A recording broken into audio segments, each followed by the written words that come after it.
19장 17절부터 30절까지입니다. 요한복음 19장 17절부터 30절까지. 자, 우리 어제 진짜 빌라도만도 못한 지독한 유대인들에 의해서 예수님은 결국 십자가에 못 박히시도록 넘겨지게 되는 거죠. 우리 17절 한번 읽어보고 17절 시작. 그들이 예수를 맡음에 예수께서 자기의 십자가를 지시고 해골이라 하는 곳에 나가시니. 아멘. 우리 십자가는요, 이 십자가의 세로 기둥을 시티패스라고 하고요, 이 가로 기둥을 파티블룸이라고 한답니다. 이 세로 기둥이 한 40kg 되고요, 이 가로 기둥이 파티블룸이 한 30kg 정도 되는 겁니다. 그 통나무죠. 그래서 이 시티패스 세로 기둥은 사형장에 박아놨고요, 그 십자가에 못 박힐 죄인이 이 가로 기둥, 이 파티블룸 30kg짜리를 들고 자기가 사형장까지 가는 겁니다. 그래서 예수님 같은 경우는 골고다까지가 한 800m 되는 겁니다. 빌라도 재판 받는 곳에서 한 800m를 이 30kg의 파티블룸을 지고 가시는 거예요. 왜 이렇게 하냐면 십자가형은요, 공개 처형이에요. 되도록이면 많은 사람들이 그 끔찍한 모습을 보고 와, 로마에 반항하면 죽는구나, 이 겁을 주는 게 목적이기 때문에 많은 사람들이 볼 수 있도록 그 십자가를 지고 그 도시를 가로질러서 이렇게 길거리를 가로질러서 처형대까지 걸어가도록 일부러 이렇게 디자인을 하는 겁니다. 근데 아시다시피 이미 십자가를 지기 전에 예수님은 너무 심한 채찍질을 당하시는 거예요. 그래서 나중에 빌라도 총독이 예수가 십자가 못 박힌 지 6시간 지났는데 벌써 죽었다는 소식을 듣고 깜짝 놀래요. 빌라도가 6시간밖에 안 됐는데 벌써 죽었다고? 왜냐하면 너무 채찍질을 이미 십자가 지기 전에 많이 당해서 피도 많이 흘리셨고 막 살점이 찢겼기 때문에 그만큼 심한 채찍질을 당하신 겁니다. 그런 그 상태에서 30kg짜리 자기 십자가를 지고 출발했으니 몇 걸음을 못 걸었어요. 그냥 그대로 바닥에 쓰러지는 겁니다. 못 일어나는 거예요. 그래서 구레네 시몬이 그 30kg 십자가를 지고 대신 가게 하죠. 즉 예수님은요, 진짜 한 걸음도 도대체 걸어갈 수 없을 만큼 이미 죽음 직전에 이를 그런 최악의 고통 상태가 그 상태로 시작하는 겁니다. 그러자 바닥에 쓰러져서 일어나지도 못하시는 거예요.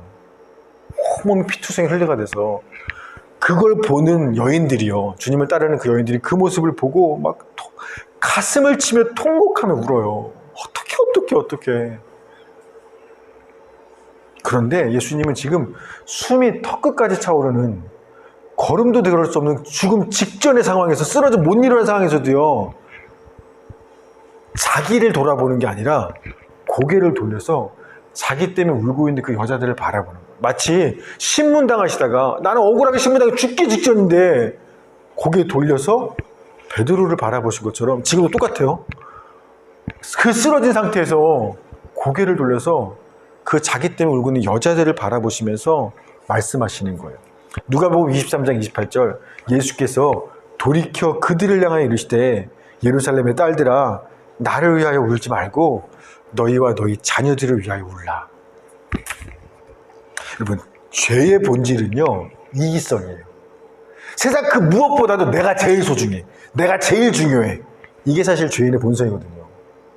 그러나 죄가 없으신 예수님은요, 당신은 지금 어떤 상황이냐면 십자가에 죽으려고 사형장에 끌려가는 상황이에요.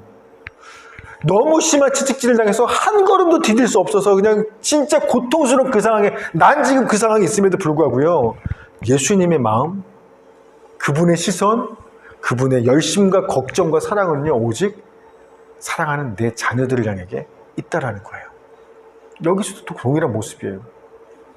그렇게 예수님은 골고다에 이르게 되시고 두 사람과 함께 십자가에 못 박히시는 장면이 나오죠. 자, 우리 18절입니다. 시작.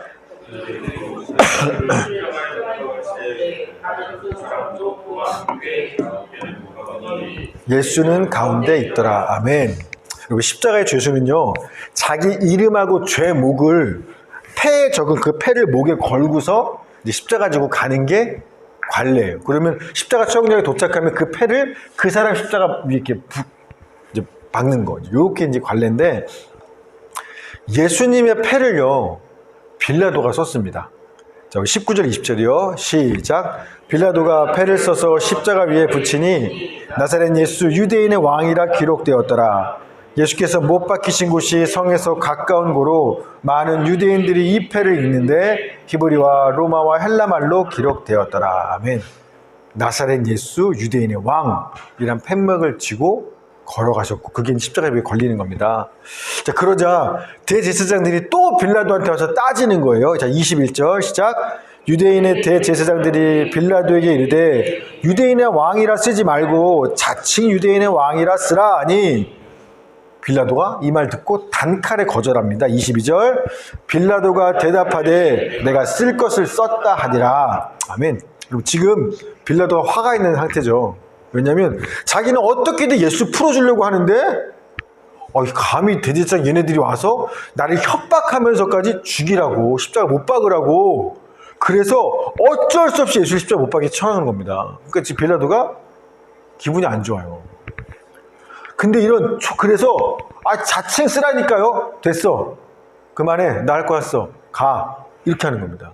여러분 지금 로마 총독과 유대 대조수 제사장 사이에 이런 신경전이 있는 거예요. 계속. 근데요. 이것까지도 하나님이 원하시는 큰 그림의 한 퍼즐이라는 겁니다. 그 그림을 이루어나가는. 이런 두 사람의 신경전까지도. 보세요. 빌라도가 대제사장들의 요구대로 자칭 유대인 왕이라 좀 써. 앞에 자칭 써붙여서 써주세요. 그랬더니 거절했다는 것은 뭐냐면 지금 빌라도는요. 예수가 죄가 있다고 생각해 없다고 생각해요? 무죄라고 생각하는 거예요. 없다라는 거예요. 따라서 비록 내가 예수를 십자가에 넘겨주긴 했지만 너네가 떼써서 내 최종 판결은 뭔지 알아? 저 사람은 무죄. 예수란 사람은 죄가 없어. 이게 최종 세상 재판권자의 판결인 겁니다. 그걸 지금 나타내는 거예요. 네 말 안 들을 거야. 즉 예수님은 아무 죄가 없으세요. 그러나 우리 죄를 대신해서 십자가에 죽으시는 희생양이시다라는 하나님의 그 뜻이 이 두 사람의 신경전 때문에 이렇게 이루어지는 겁니다. 자칭이라고 안 쓰는 거예요.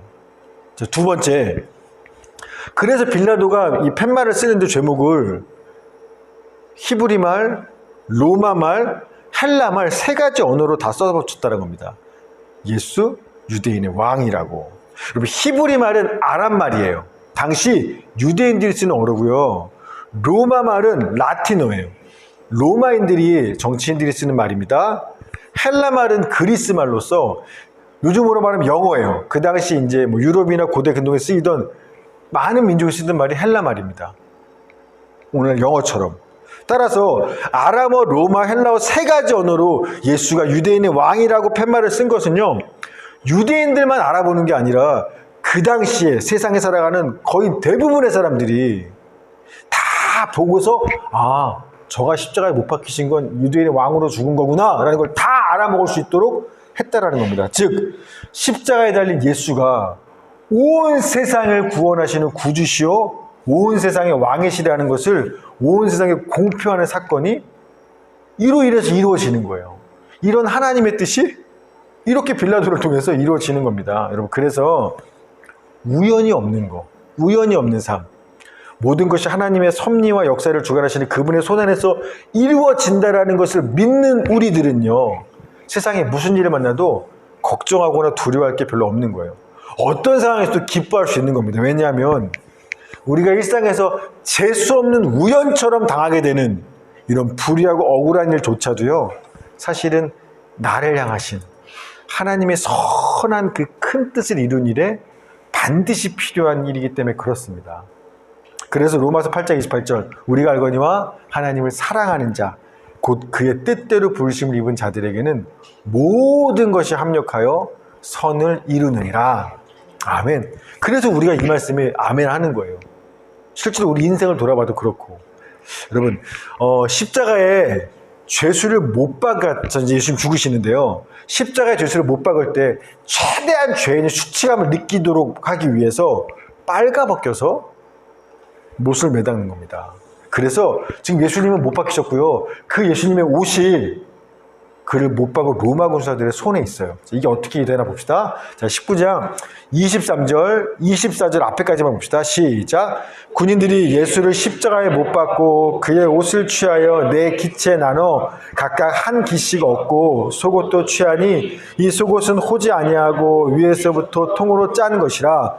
군인들이 서로 말하되 이것들을 찢지 말고 누가 얻나 제비 뽑자 하니. 아멘.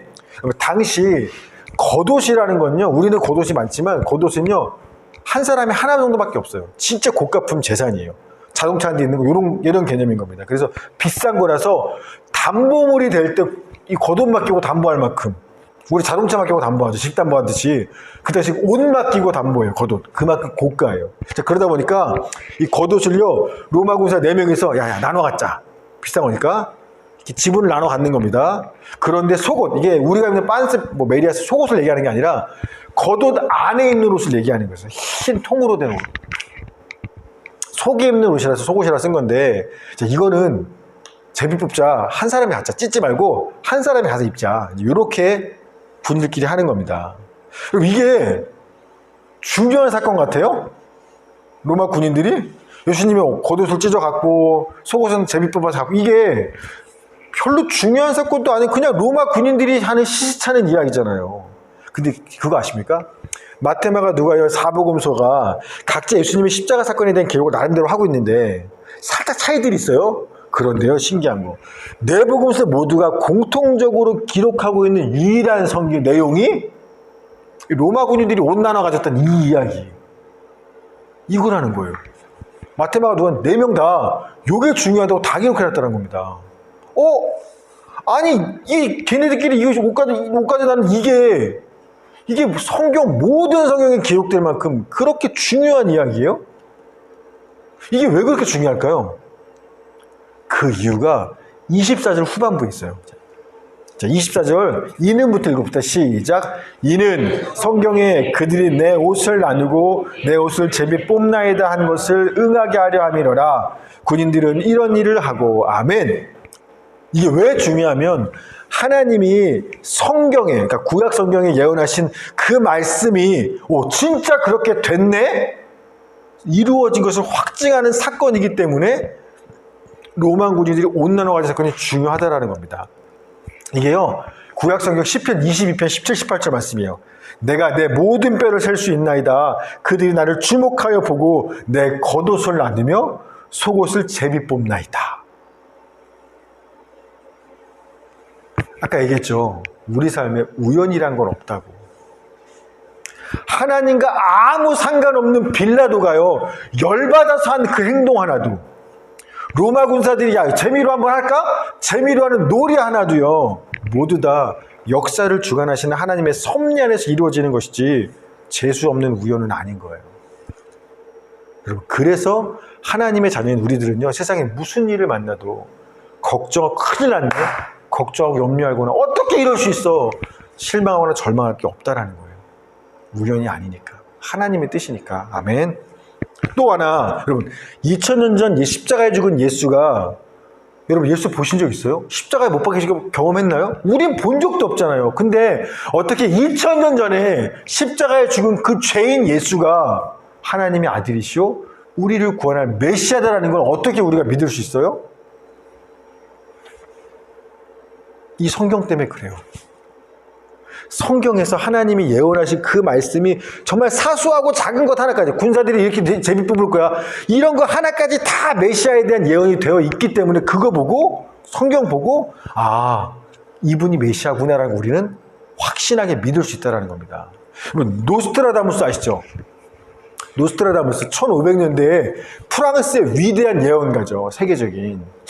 그래서 제가 찾아보니까요, 이 사람이 예언한 게 프랑스 혁명, 런던 대화재, 나폴레옹이 등장하는 거, 세계 2차 대전, 중동 3차 대전, 아돌프 히틀러, 달 착륙, 9.11 테러까지 1500년대 살았던 노스트라다무스가 예언했다라는 겁니다.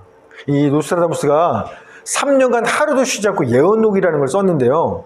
1555년에 발행했어요. 이 예언록이 뭐냐면 한 942편의 사행시들을 써놓은 겁니다.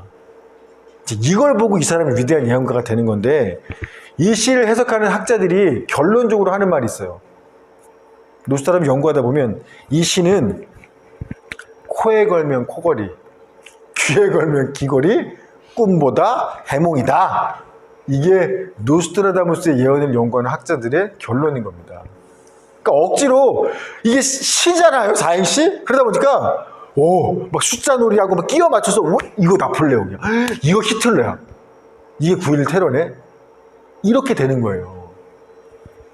여러분, 하지만 하나님께서 이 성경을 통해서 장차 메시아 예수가 올 텐데 그 메시아가 예수는 어떤 일들이 있을 거야 라는 거에 기록한 이 예언들은요, 노스트라다무스의 예언과 달라요.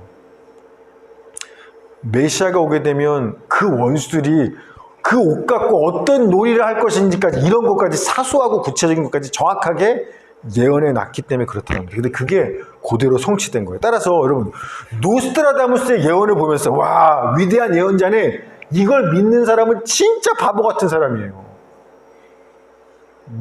얘기 꺼내지도 말아야 돼요. 위대한 예언자? 그러나 수천 년간 기록되었던 이 성경 말씀을 읽으면서 와, 예수님이야말로 그 예언이 이루어진 걸 봤으니까 진짜 하나님의 아들이 우리를 구원한 메시아가 맞구나 라고 이걸 믿는 건요, 가장 믿을 만한 역사적 사실을 믿는 진짜 이성적이고 과학적이고 합리적인 사람이라는 겁니다. 예수를 믿는 게 과학적이고 이성적인 거고요.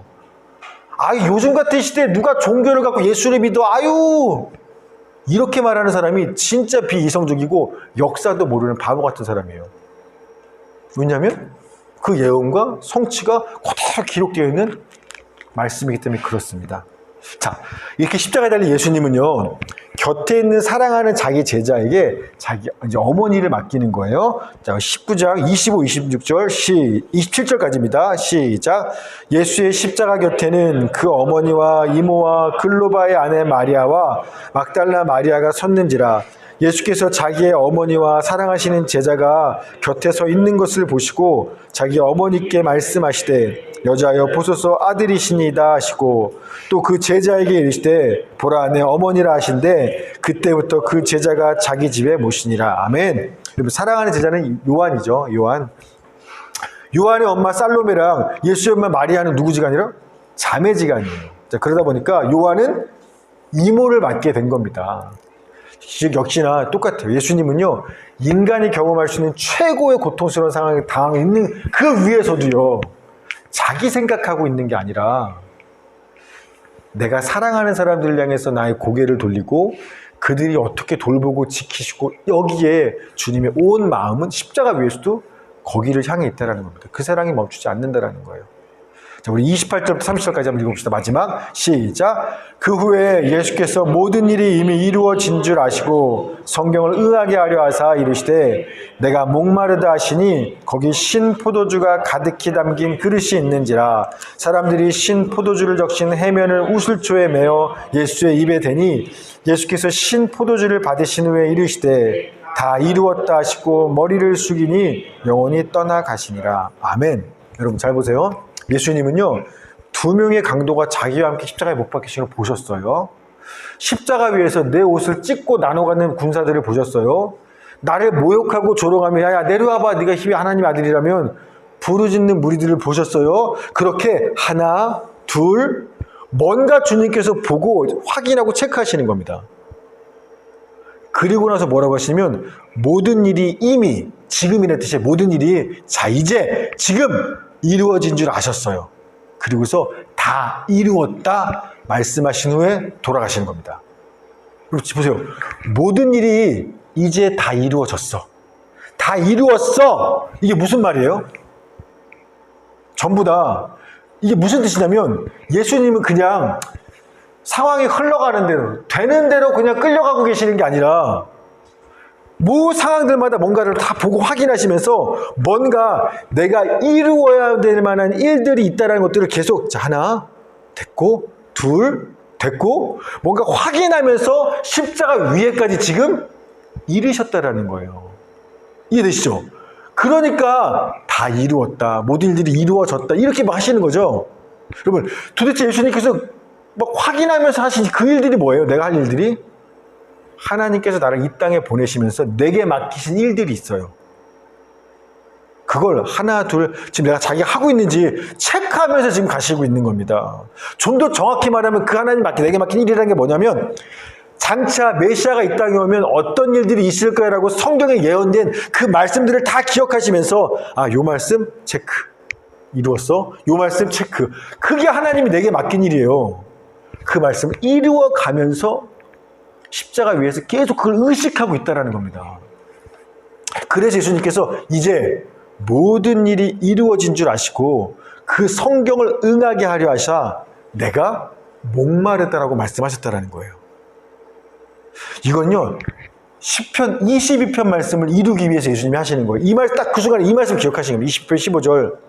내 힘이 말라 질그릇 조각 같고 내 혀가 입천장에 붙었나이다. 주께서 또 나를 죽음의 징토 속에 두셨나이다. 자, 요 말씀이 메시아를 향한 예언이에요. 즉 장차 예수님은요, 장차 메시아가 죽음의 진토 속에 있는 그 상황 속에서 혀가 입천장에 붙게 될 것이라는 그 말씀을 기억하고서요, 이게 목마르다는 거죠. 혀가 붙었다는 것은. 그 말씀을 내가 지금 이루어야 되는 거예요. 그 하나님의 말씀 내가 이루기 위해서 내가 목마르다라고 이야기하시는 겁니다.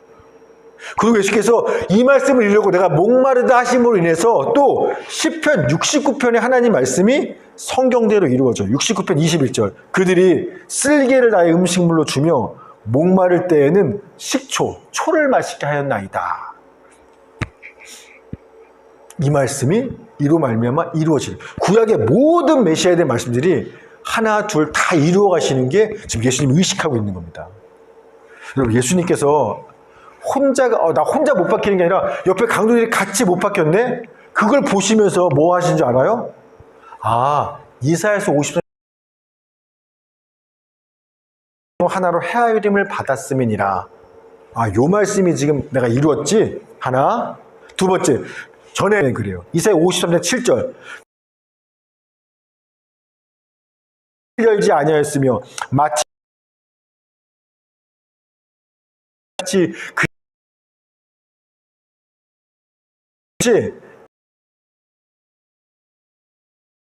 거예요. 군사들이 내 옷을 내놓아가는 것도 이제 시편 20편 18절 말씀 이루 보면서 나를 보고 막 비웃고 조롱해요. 야, 네가 하나님이 아니든 내려와 봐. 그걸 보고 계시는 거예요. 자, 그러면 예수님은 뭐 생각하시는 줄 알아요? 저 새끼 죽여버릴까? 이 생각하시는 게 아니라 구나. 나를 보는 자는 다 나를 비웃으며 입술을 삐죽거리고 머리를 흔들며 말하되 그가 여호와께 의탁하니 구원하실걸? 그를 기뻐하시니 건지실걸? 하나이다. 이 시편 20편 말씀이 또 이루어지는구나. 그러면서 이제 거의 다 이루었다고 말씀하시는 거예요. 그래서 마지막에 예수님께서 영원히 떠나가시니라 다 이루었다고 하시거든요. 이게 원문으로 하면 영원히 떠나가시다가 아니라 자기 영혼을 넘겨주시다예요. 이것도 하나님의 말씀을 이루는 겁니다. 이사야 53장 12절, 그가 메시아가 자기 영혼을 버려서 사망에 이르게 하며, 이 말씀을 이루기 위해서 마지막 다 일이 된 것들을 보고 자기 목숨을 내어주시는 거예요. 그러니까 예수님은요, 하나님의 말씀을 이루기 위해서, 그게 내가 맡긴 사명이니까 죽으시 끝까지 그렇게 가셨다라는 거예요. 며칠 전에 예원이를 만났는데 예원이가 저한테 물어보더라고요. 목사님은 꿈이 뭐예요? 초등학교 아이들이 저한테 묻는 줄 알았어요. 그래서 저한테 목사님 꿈이 뭐예요? 라고 물어보는데 저도 생각 잘 안 해봤거든요. 근데 그 질문 듣자마자 제가 곧바로 대답했어요. 빨리 죽는 거. 그랬더니 예원이가 어이없어 하더라고요. 에? 빨리 죽는 게 소원이에요? 꿈이에요? 그래서 이제 제가 추가 설명을 했죠.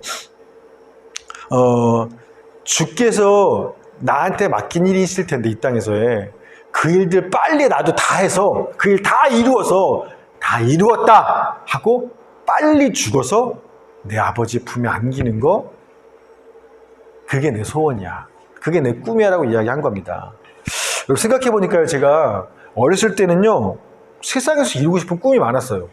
초등학교 때는 과학자가 되고 싶었고, 좀 커서는 뭐 판사, 변호사, 뭐 법조인이 되고 싶었고, 대학생 때서는 평범한 샐러리맨 되는 게 꿈이었어요. 안정적인 직업을 가진. 그래서 세상에서 성공해서 돈 많이 버는 꿈도 있었고요. 돈 많이 벌어서 저 시골에 양평이나 가평 이런 데쯤에 이제 전원주택 져서 마당에서 강아지 키우는 꿈도 있었고요. 뭐 좋은 사람 만나서 결혼해서 이쁜 가족 꾸미는 꿈? 그래서 내가 이제 자식들 낳아서 자식들 뭐 이렇게 결혼시켜서 뭐 손주 손녀 보는 꿈? 뭐 이런 꿈들 있었어요. 그러니까 이 땅에서 이루고 싶은 많은 꿈들이 있었는데 언제부턴가 그런 꿈들이 제가 없어졌어요. 별로 세상에서 원하는 게 뭐 없어졌어요. 뭐 진짜 복권 당첨되는 것도 원하지 않아요. 그런 꿈도 일도 없어요.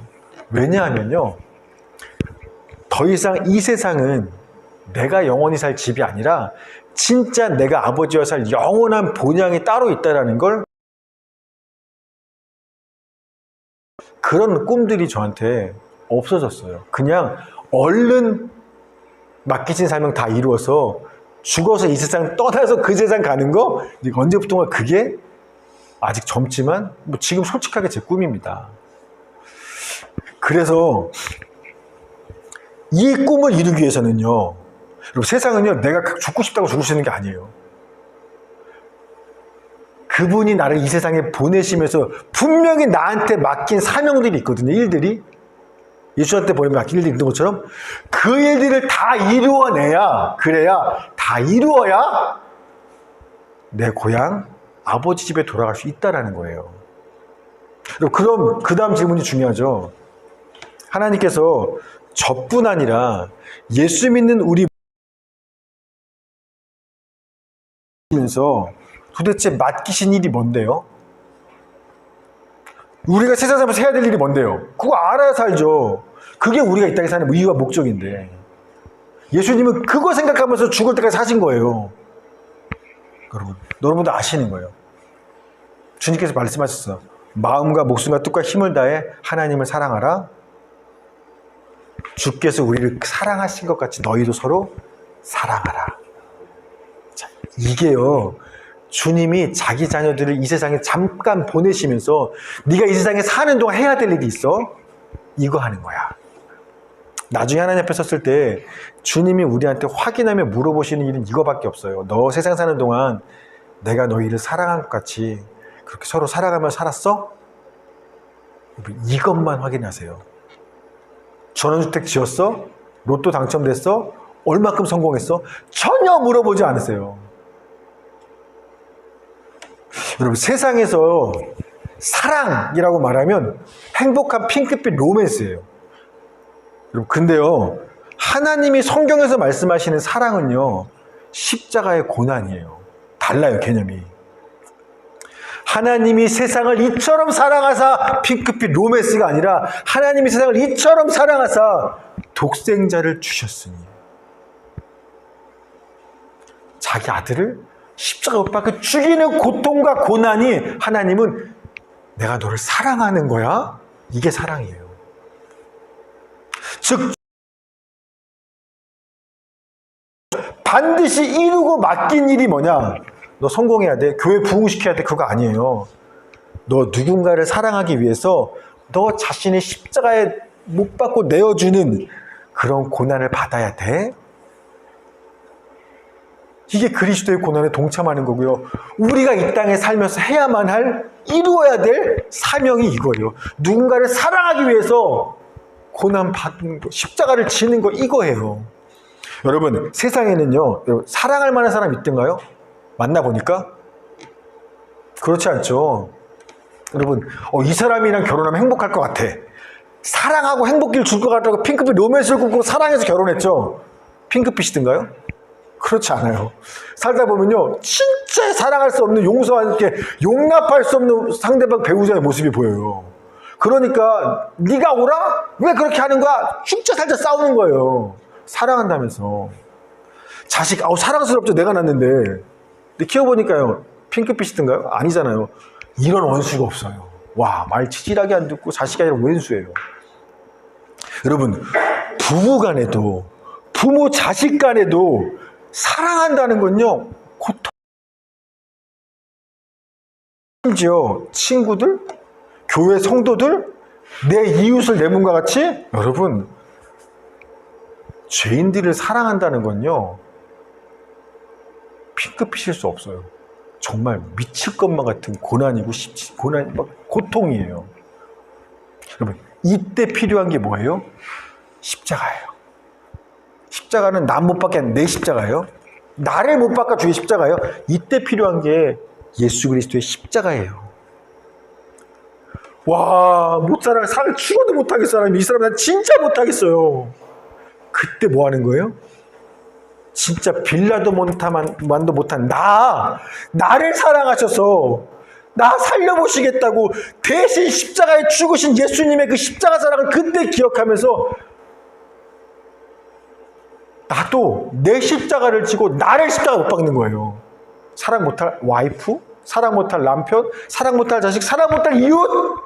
근데 그 사람 사랑하기 위해서 여러분, 내가 살아있으면 이 사람 사랑 못해요. 내가 내 성질을 죽여야, 내가 십자가에 죽어야 이 사람을 사랑할 수 있어요. 그래서 날마다 십자가에 나를 죽이면서 이 사람을 끝까지 용서하고 품고, 끝까지 이해하고, 이해 못해도 그냥 받아주고 참아주고,